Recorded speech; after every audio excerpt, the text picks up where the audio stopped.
সরকারের তীব্র সমালোচনার পরও এখনও কেউ রাষ্ট্রীয় হয়রানির শিকার হয়নি বলে জানিয়েছেন প্রধানমন্ত্রীর উপদেষ্টা রুহুল কবির রিজভী। ফ্যাসিবাদ কায়েমের ইতিহাস বিএনপির নেই বলেও দাবি করেন তিনি।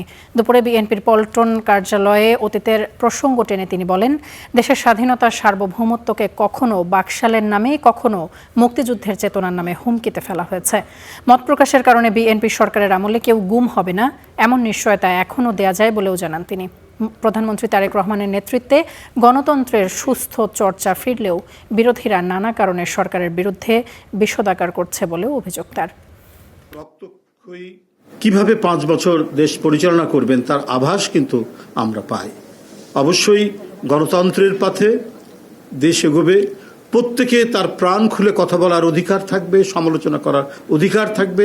এখন পর্যন্ত আপনারা দেখেছেন কারো কোনো তীব্র সমালোচনা, এবং সেটা অন্যায় সমালোচনা হলেও কেউ কিন্তু কোনো ধরনের রাষ্ট্রীয় হয়রানির সম্মুখীন হয়নি। তো সুতরাং এখানেই বোঝা যায় এই গণতন্ত্রের জন্যই লড়াই হয়েছে 17 বছর দেশনেত্রী বেগম খালেদা জিয়ার নেতৃত্বে।